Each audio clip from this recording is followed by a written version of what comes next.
लेकिन ये तो सिर्फ शुरुआत थी। अगली कड़ी में हम चलेंगे बिहार और उत्तर प्रदेश। भारत में total 45 UNESCO world heritage site है, लेकिन क्या आपको पता है इस पूरी कहानी की शुरुआत सिर्फ 4 जगह से हुई है। साल था 1983। यूनेस्को वर्ल्ड हेरिटेज लिस्ट में भारत की 4 प्रॉपर्टीज को शामिल किया गया। नाम था Agra fort, Ajanta caves, Ellora caves और ताजमहल। लेकिन सवाल है इन 4 जगहों में ऐसी क्या खास बात थी कि इसे यूनेस्को वर्ल्ड हेरिटेज प्रॉपर्टीज बनाया गया। आज हम इन्हीं 4 जगहों की कहानी को जानेंगे। वर्ल्ड हेरिटेज प्रोग्राम ऐसी कल्चरल और नेचुरल प्रॉपर्टीज को पहचानने और संरक्षण में मदद करने से जुड़ा है, जिनकी आउटस्टैंडिंग यूनिवर्सल वैल्यू मानी जाती है। और भारत ने वर्ल्ड हेरिटेज कन्वेंशन को 14 नवंबर 1977 को स्वीकार किया था और करीब 6 साल बाद 1983 में भारत की पहली 4 प्रॉपर्टीज वर्ल्ड हेरिटेज लिस्ट में शामिल हुई। पहली जगह है आगरा फोर्ट, जो उत्तर प्रदेश में है। नाम सुनते ही शायद आपके दिमाग में लाल रंग की एक विशाल फोर्ट्रेस की तस्वीर आती होगी, लेकिन आगरा फोर्ट सिर्फ एक किला नहीं था, यह मुगल पावर का एक बड़ा सेंटर था। आज जो विशाल रेड स्टोन फोर्ट हम देखते हैं, उनके प्रमुख निर्माण और विस्तार का संबंध अकबर के शासनकाल से है। बाद में मुगल एम्परर ने इसमें कई बदलाव और एडिशन किए। फोर्ट कॉम्प्लेक्स के अंदर आपको मुगल आर्किटेक्ट के अलग-अलग रूप देखने को मिलते हैं। Massive walls, grates, gates, palaces और कोर्टयार्ड्स। और इसकी कहानी ताजमहल से भी जुड़ती है। परंपरा और ऐतिहासिक विवरणों के अनुसार शाहजहां के जीवन के आखिरी वर्षों को आगरा फोर्ट से जोड़ा जाता है, जहां ताजमहल दिखाई देता था।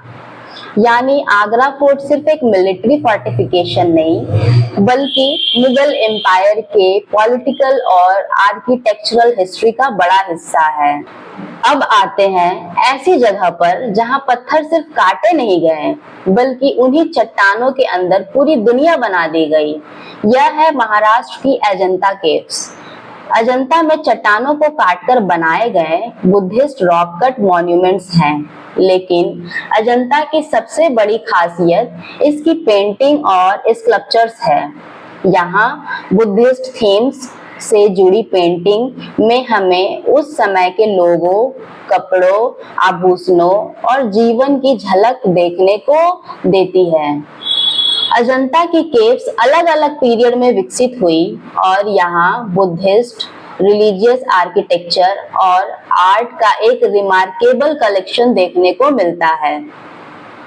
सोचिए, आज से सदियों पहले जब मॉडर्न पेंटिंग टेक्निक्स और मशीन्स नहीं था, तब कलाकारों ने चट्टानों को अंदर इतनी डिटेल कला कैसे बनाई होगी। इसी एक्स्ट्रा ऑर्डिनरी आर्किटेक्ट और कल्चरल इंपॉर्टेंस के कारण अजंता को 1983 में यूनेस्को वर्ल्ड हेरिटेज लिस्ट में शामिल किया गया। अगर अजंता आपको चौंकाती है, तो एलोरा शायद इससे भी ज्यादा हैरान करेगी, क्योंकि यहाँ एक ही जगह पर बुद्धिस्ट, हिंदू और जैन ट्रेडिशन से जुड़े मॉन्यूमेंट्स मिलते हैं।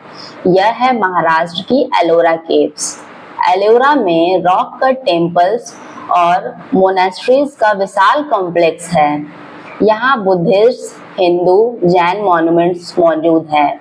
लेकिन एलोरा की सबसे फेमस क्रिएशन है कैलाश टेम्पल। कैलाश टेम्पल को एक विशाल चट्टान को काटकर बनाया गया था, यानी इसे अलग अलग पत्थर जोड़कर नहीं बनाया गया था, बल्कि रॉक को काटते हुए मंदिर का रूप निकाला गया। मतलब पहले से तैयार पत्थर लाकर मंदिर नहीं बनाया गया, बल्कि एक विशाल चट्टान को एक ही काटते टुकड़े को मतलब पहले से तैयार पत्थर लाकर मंदिर नहीं बनाया गया, बल्कि एक विशाल चट्टान को ही काटते काटते मंदिर में बदल दिया गया। यही extra ordinary rock cut architecture Ellora को दुनिया की महत्वपूर्ण कल्चरल हेरिटेज साइट में शामिल करने वाली बड़ी जगहों में से एक है। और अब वो मॉन्यूमेंट जिसे दुनिया भारत की पहचान से जोड़ती है। देश के आगरा में यमुना नदी के किनारे बना ताजमहल मुगल एम्परर शाहजहां के शासनकाल से जुड़ा है और इसे इनकी पत्नी मुमताज महल की याद में बनाया गया था। इसका सफेद मार्बल, सिमेट्री, विशाल डोम और इंट्रिकेट डेकोरेशन इसे बेहद डिस्टिंक्टिव बनाती है। ताजमहल को सिर्फ प्रेम की निशानी कह देना इसकी पूरी कहानी नहीं बताता। यह मुगल आर्किटेक्चर, क्राफ्ट्समैनशिप, इंजीनियर और आर्टिस्टिक ट्रेडिशन का भी एक्स्ट्राऑर्डिनरी एग्जाम्पल है।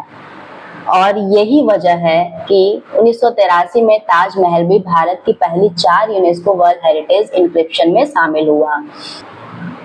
तो भारत की यूनेस्को जर्नी की शुरुआत हुई थी इन 4 जगह से, लेकिन ये तो सिर्फ शुरुआत थी।